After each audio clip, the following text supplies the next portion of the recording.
We want to thank everyone for coming out today for our presentation, A Graceful Exit on Business Continuity and Exit Planning. My name is Roxann Smithers with Smithers and Umewabo. We are a full-service law firm for entrepreneurs and business owners, providing litigation, dispute resolution services, corporate law support, as well as employment law and employee benefits. And we're very excited to have partnered with Robroy Wiley of Smart Plan Investing to give you guys a little bit of information today about what you need to be thinking about to prepare to exit your business. And we've looked at three main topics that are the primary ways that you're going to exit your business. And that is the sellout, preparing your business for purchase, the cash out, preparing your business to fund your retirement, and the peace out, preparing your business for an involuntary exit. We both have a real passion for working with business owners, working with entrepreneurs to help them progress their businesses and also help them to make sure that their business provides the lifestyle and the life that they want to have. You have to take into consideration that exit planning also improves the value of your business while you're in your business. It's not something to think about right when you're ready to exit, because you can't necessarily always predict when that's going to happen. It helps you to turn what is often a job into an actual business that can stand on its own. And that is the difference between creating income for yourself and creating wealth for yourself.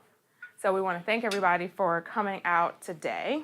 Robroy and I are going to toggle back and forth as we go through these topics. Feel free at any point to ask us questions if you have them. We're going to hit pretty much four main topic areas under our scenarios. So we're going to give you a little bit of advice about management strategies. Robroy is going to give you some advice in terms of the financial strategies you need to take into consideration.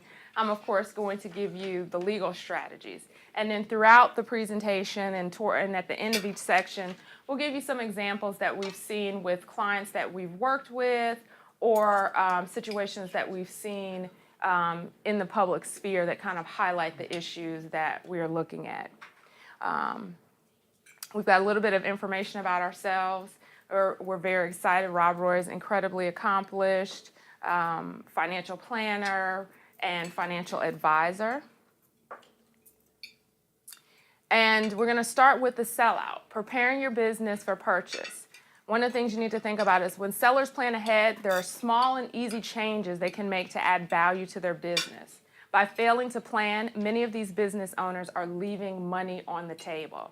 That's the key to this. The decisions and the ideas that we're going to bring forth and the advice that we're going to give you adds concrete value to your business monetarily and can also add value to your life as a business owner. So we'll let Robroy get started. Okay. Well, thank you, Roxann. As Roxann said, I am Robroy Wiley. I'm an investor coach and I'm a business exit planning strategist. So my goal is to work with the business owner to maximize the value of their business, but also to minimize the risk to their personal and business assets throughout the process. And to give you kind of a scope with exit planning, it usually takes anywhere from a minimum of 1.5 years to 3 to 5 to 7 years. The owner really needs the goal to become inconsequential to the business, that if the owner is removed, that the business operates on its own. The reason for that, as we go through the different exit scenarios, if you are selling it to a third party, more than likely it's going to be either to a private equity firm or to a family office. Those are the two key players in that market, and they do not want to have to run the company. They expect that whatever they purchase, that the company is going to run itself and be able to sustain it and grow over time. And then also with exit planning, it's kind of interdisciplinary as far as the different key players that come into helping the business owner planning it out. So you have your insurance person, your estate planner, your business attorney, also somebody like me, financial advisor, or also your CPA and accountant. Those are usually the main players. Also your business evaluator and or business broker, or also your commercial banker, who would be somewhere in the process of facilitating with the sale. Won't really discuss the other two options, which are transferring to a key employee or transferring to another family member. That is a kind of a different ball of wax as far as those transitions. But really with management strategies, I want to share with you a story of actually two construction companies to give you a contrast of how one used exit planning to benefit and maximize the sale of her business, and how one who decided that they were going to go alone and face the consequences of just doing it on their own. So they're both construction companies, and one was owned by Wendell Heath, and the other one was owned by Aspen Taylor. Both in non-competing markets. However, they're both valued at $5 million, and both owners wanted to exit out of their business at $8 million. So both had been in their respective businesses between 25 and 30 years. So Wendell Heath, he mentioned every year to his CPA that he was planning on exiting his business at tax time. And she would recommend, hey, at some point you need to transition your business entity from a C Corp to an S Corp. And he was like, well, I'll get around to it at some point. And he bought lots of equipment, was working 60 hours. Aspen Taylor, on the other hand, she mentioned it to her CPA. Her CPA said, you need to get a business exit planning strategist and help you coordinate all this.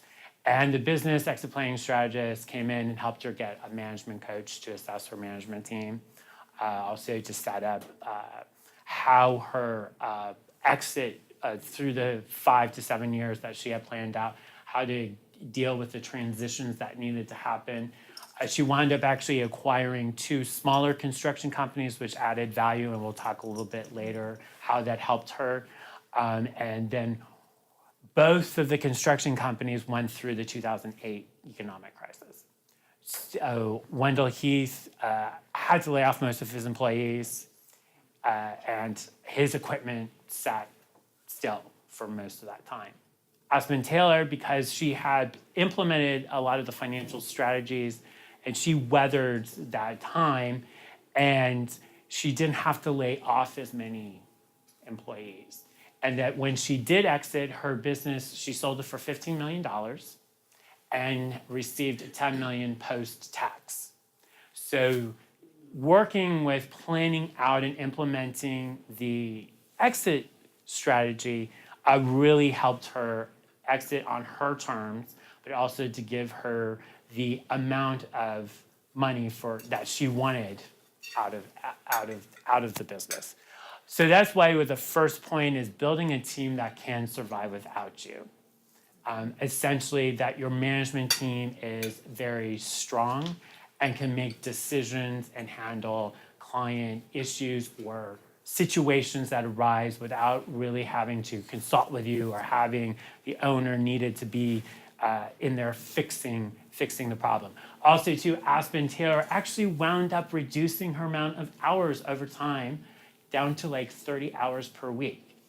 Interesting enough, most of the time when an owner starts to plan and work with an exit planning strategist, we have a tendency to wind up reducing the business owner's hours in the business, and also wind up increasing their revenue, because they start to look at the business and their exit as a fuel to kind of a destination to increase the value of their life. The second point, build a clientele that can survive without you. So what that really essentially means is that the clients aren't attached to the owner, that they have the relationships with both managers and with employees. when a third party is going to come in and possibly buy the business, they're going to look at your clients and they're going to determine statistically, what percentage of them will leave when the business transitions.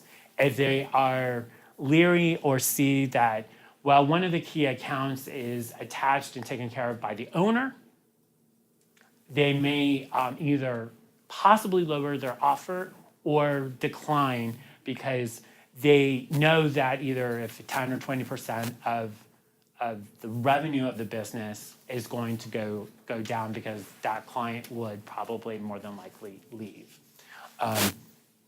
And also to build processes and procedures that the manager's employees can systematically replicate, having a standard of procedures. Roxann will talk, I know, a little further about more in detail on that on the legal side, but having a system and procedures that the new owners can see how the business is able to generate the revenue that they're doing, and that it's easy for managers, employees to facilitate and I want to say copy it, but to follow it. Does anybody have any questions? No. Okay. No, go ahead. Okay. So don't hesitate to stop me if you have any questions. So on financial strategies, if you remember, Aspen Taylor had acquired 2 smaller construction companies because to increase value, one of the recommendations, not all the time, but is to acquire other companies to build up your value, build up your clientele, also maybe sometimes to secure technology that you may not have access to or it's proprietary to one specific business that you want to get your hands on and that will increase the value of your business. Or they may have processes that are very specific to their business and to their clientele that are unique and that you want to pull those, own those processes. It also helps to increase the transfer or build up the value in the business for where the owner would like to sell the business. And then also making sure that cash flow is a priority. That is one of the items that the owner or the buyers are going to look for. A very consistent cash flow in the business, and will the cash flow continue over the next year, 2, 3, 4, 5 years. Also, one of the interesting things is when it does private equity or family office makes an offer on the business these days, they have already done their return on investment. So if they offer you, because in the past I've heard from some business owners like, I didn't realize that they were going to offer me so much amount of money. It used to be owners overestimated what their business was worth. Now it seems to happen that they're kind of underestimating what the actual worth of their business is, and they're getting offers that are way higher. And one of the bankers who was facilitating one of the sales asked the private equity firm, he said, after the sale, because I didn't want to say this, but I thought you guys overpaid for that business. The guy says, no, we got a return on investment in 6 months. We already knew what that business was going to generate. And because they made not a ridiculous offer, but they offered the owner $17 million, and he was willing to sell the business for $8 million. And when they put it on the auction block, they were like, "What? That's crazy." So they've done their due diligence, and they know what the return on the investment is going to be. And then one key element, of course, is planning, because along with the financial strategies and working with the owner. And I'll touch on this in the next segment in cashing out, dealing with retirement strategies there. you're wanting to plan out how you get closer to your goal. So, any questions so far? Check it. Yes. So, this might be a stupid question. Oh, no. I have no idea. But you mentioned about acquisition of other companies and growth. If you're sort of on the other end of that, and is there value for yourself or for your company to be acquired in some way? Yes. Yeah, it can be. I mean, that would be could be a part of an exit strategy too. That if your goal is, I want to be acquired by a bigger business, and you have in mind 3 or 4 players that are bigger in your market, and you want to set yourself up. In some cases too, relationships will get built between the broker, the business, and those potential bigger players in the market, so that when the business owner decides, hey, I want to sell, they already know, okay, we've got three possible buyers. We'll call them first before the business is, I don't want to say placed on the auction block, but a lot of them dealing with private equity go on an auction system to see who gives them gives the highest price. Being acquired also, the process when they start to do their due diligence and compliance, it can be and this is where a lot of times I come into play, because I'm doing a lot of whole handing with the owner, because they will dig into your financials, talk to your management team, and it's a grilling process. That time period before the sale actually happens, I will tell them, just think of the amount of money that you're leaving with, what you can do afterwards. Just get through that process. So, hopefully that answered your question. Well, so that was more the Okay. exit strategy question. Yeah. So, but there's no acquiring and then you continue in the business. You can. Oh. You can. There could be a strategy that they either keep you on as like an employee or a consultant.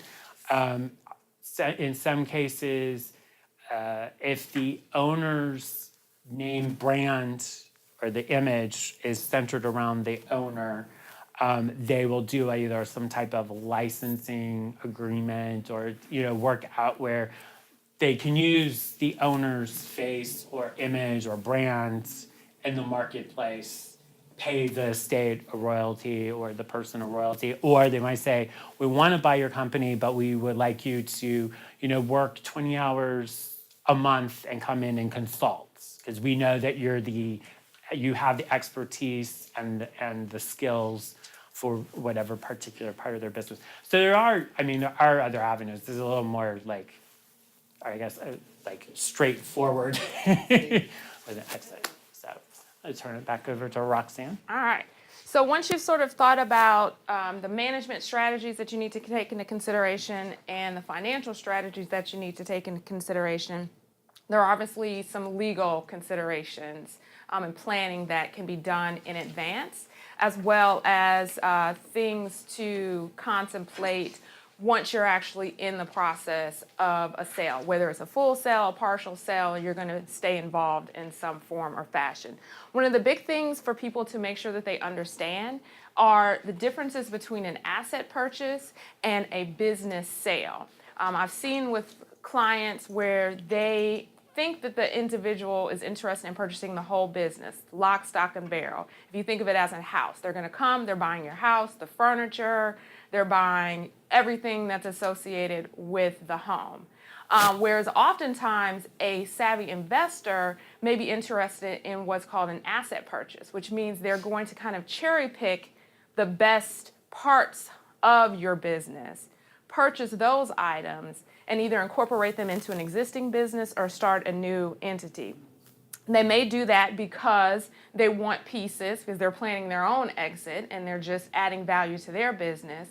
They may be looking at whether or not there are a lot of liabilities associated with your business. And so they don't want to take all of that on, and they just want to take the best parts. And that's more of a think of that as an estate sale. They're coming into your house and they're going to take the sofa, they're going to take the refrigerator, they're going to take those things. They're not going to take the rickety car in the garage, but they will take the lawnmower because it's new. So that's sort of the difference between an asset purchase and a business sale, and understanding those differences because they are critical. So you want to understand, one of the big things that you particularly have to understand with an asset purchase, which is what happens a lot of the time, is what happens to realized and potential liabilities.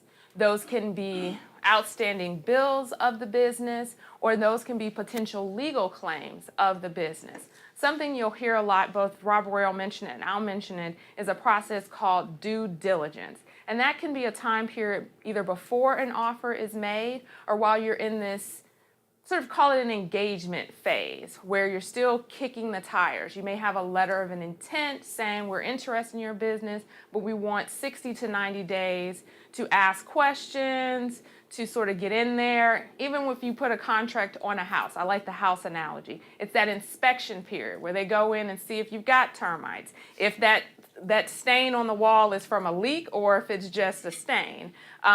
Look at the floors, the things like that are going to happen. During that time period, whatever information they gather can either bring the price up for your business or bring the price down for your business. As you've seen, if you've ever purchased a home, particularly not a new construction, if you've purchased an existing home or sold an existing home, those things come into bear. You'll want to make sure that there's an understanding of what is included and what is excluded from that sale. Those liabilities, as I said, could be a legal claim. If you are in the midst of litigation, either as a plaintiff or an attorney, either as a plaintiff or the defendant, whether or not the company is going to maintain that and the new buyer is going to take over that claim, or if that's something that you're going to have to take over and maintain on your own when the sale is complete. That's something to think about, and that can also impact the price. If you're in a business where you have potential liabilities out there, you're selling a product or you're providing something else where someone could realize an injury down the road and there's a certain amount of time that they have to bring a legal claim against you, the purchaser is going to want to know that, and they're going to have to figure out, as part of the negotiation of your deal, how to handle those claims. If they buy the whole business, are they going to be liable from the date of the purchase forward for any existing claims? Will you have to maintain liability for those? Will you maintain insurance for those? There are different strategies, but these are particularly important questions that need to be thought about when you are either doing a sale, a wholesale sale, or an asset purchase. So there are legal factors that are going to add value to your business in a sale, and there are also things that add value to your business on a day-to-day basis. Favorable contracts that are assignable by the owner. So those can be, I've got 3 types of contracts that we can be looking at. Those can be your employee/consultant contracts. Those can be your customer contracts and your service provider contracts. So you'll be looking at, during that due diligence period, they may want to see if your business is service-based and you have contracts. Well, the key thing is, do you have contracts for people in all of these positions? Yes, value up. No, could be value down. And then what's in those contracts? If you have favorable pricing with either a customer or a service provider, what's the term for that? Are you under a year contract with them, a multi-year contract where that price is locked in? Because as Robroy mentioned, the investor or the purchaser is looking at whether the revenue that you're projecting in your business, how that's going to hold out when they purchase the business and you either leave or you reduce your role.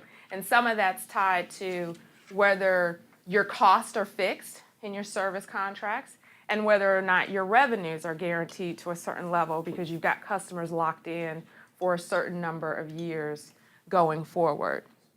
And then whether or not you've got key employees or consultants under contract.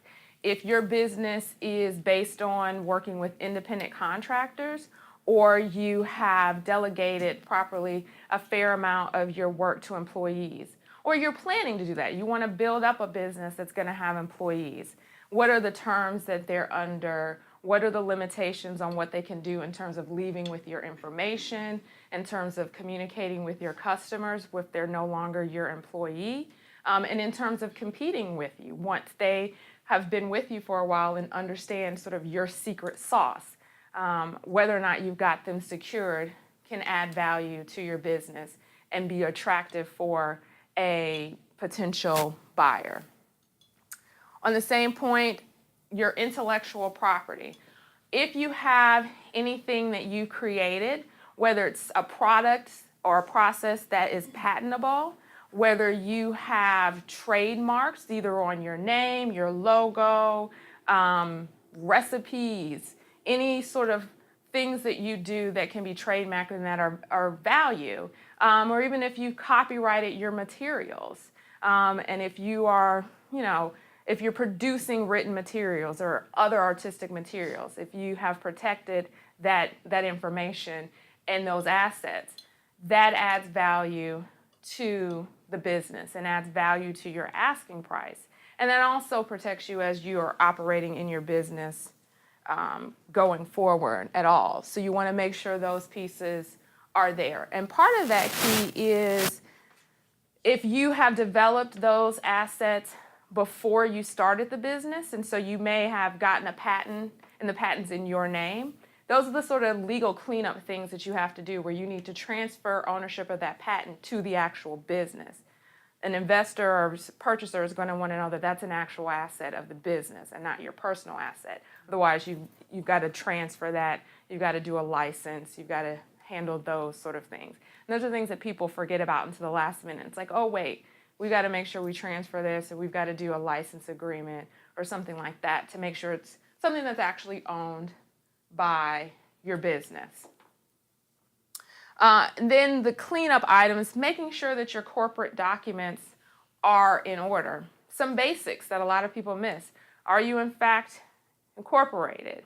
Do you have your operating agreement or your bylaws, depending on whether you're an LLC or you are an S Corp or a C Corp? Do you have a partnership agreement which lays out the structure for how your business is maintained, how a purchase can be done, how you can exit the business, how your partners or anyone else can exit the business?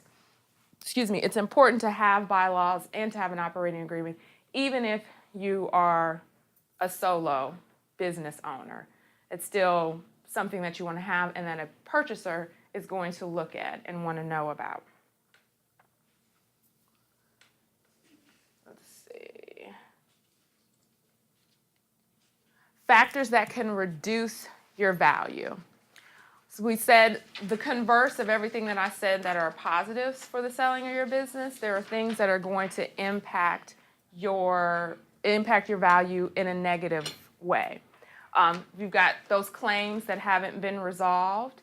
If you've got letters, lawyers threatening to sue on different issues, you haven't resolved those things. Those are legal issues that can impact the value. And you'll have to either negotiate a price reduction. Sometimes the strategy is that you have to put a certain amount of the purchase price in an escrow for a certain number of years or a certain amount of time. You may have to pay for tail insurance or other insurance to cover those claims if they come to fruition. So that can leave you kind of tied up and leave some of your money tied up. Or conversely, because you're ready to sell and you want to, cross these T's and dot these I's, that may motivate you to resolve issues and settle issues that you might have otherwise let linger. So that may mean offering somebody who owes you funds, offering them a discounted rate to get that resolved, or offering to settle a claim that you think you've got a good possible defense on, but you don't necessarily have the time or the interest in pursuing that claim down the road. You may go ahead and settle that. So those are legal issues that are going to impact either the timing of your sale or going to impact the price of your sale and how much you net at the end of the day. As we said, failing to secure those employees or employers or those customers. Non-competes, non-solicitations, and non-disclosures are not just for your employees or independent contractors. You may want to have sort of complementary provisions in your customer contracts so that your customers aren't sort of ferreting away your employees or deciding that they like your service so much they're just going to bring it in-house and do it themselves and use all of your information and use all of your processes to do so. And they may see your sale as a right time to sort of make that transition. So you can also have non-disclosure, non-compete, non-solicitation provisions in your service contracts with your customers to sort of protect your business on both ends. Accounts receivable, depending on how you fund your business and how your revenues run through your business, you may have some customers or clients who are behind in their payments. And depending on how much of a leash you have given them, that can impact the value. If those are good credit-worthy clients that have the funds, that's going to be something that's a little bit more attractive to a purchaser than if you've got older, more than 90 days out there and they're individuals and the rate of them paying is sort of low historically, then your purchaser is not going to want to give you full credit for those accounts receivables. So it depends on the quality of those accounts receivables, whether they're under contracts, depending on the business that you're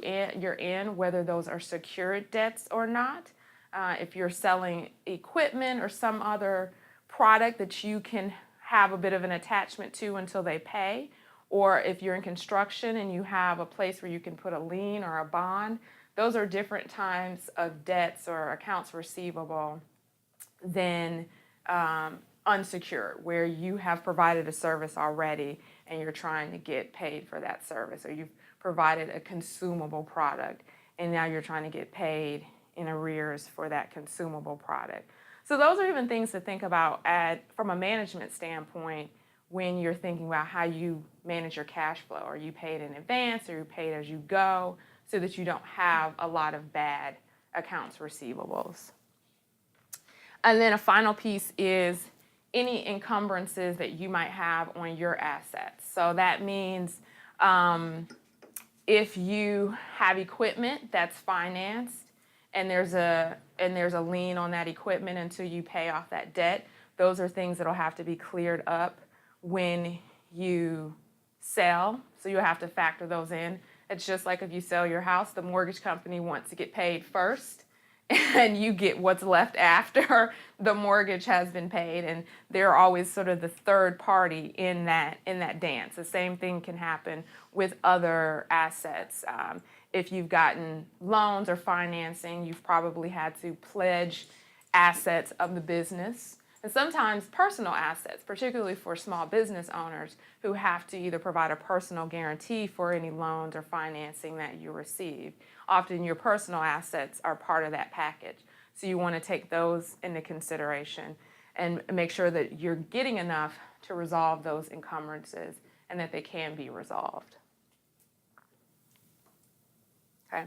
On the legal side, some of the examples that we've experienced in terms of assisting our clients includes a client that was involved with an asset purchase and lost some value on that asset purchase because the supplier contracts were not assignable. The supplier got wind of the sale because if your contract does not have a provision that unilaterally gives you a right to assign it, then you've got to get the permission of the other party to that contract to either assign that contract, or you know that your buyer is going to have to enter into a new contract. Well, depending on how favorable those terms were, your supplier may see, hey, the market's changed, I can get more for this, and want to raise your prices and raise the price on your purchaser. And so the purchaser is going to factor that higher cost to run the business into their return on investment and into their value. and they're going to subsequently want to lower their price a bit. Another situation where the client did factor in some pending legal claims and had to discount the purchase price. Their goal was to get out clean from the business. So they didn't want to have to deal with anything going forward. So in order to do that, they were willing to give a discount on the price of the business so that the new owner would take over responsibility for that pending litigation. They negotiated where they would agree to assist with the defense, help them either find documents or be available to testify, but they did not want to have any more responsibility for taking the lead on handling that litigation. And so they were willing to trade price or value on the business in order to do that. So those are some of the legal strategies that you want to think about when you are selling a business or even preparing your business to be in an attractive position. Because you never know when, as your question laid out, another business that's planning to exit might be interested in adding your business to their portfolio. And you want to be in a position where you're ready to strike and take advantage of that opportunity when it comes your way. Any questions on the legal points or some of the legal considerations that you have to keep in mind if you're going to sell your business?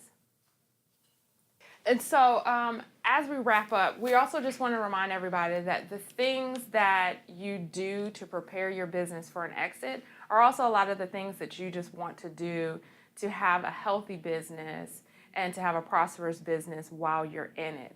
It also gives you some ideas about the difference between creating a job for yourself and creating a business that can stand on its own. And as I said at the beginning, a job creates income. A business that can stand on its own, you're creating wealth for yourself. So we want to thank you for coming and thank you for participating. And you've got your handouts. If you guys have additional questions for us, you've got our contact information. Please feel free to reach out to us. And here's our contact information again. Thank you. Thank you.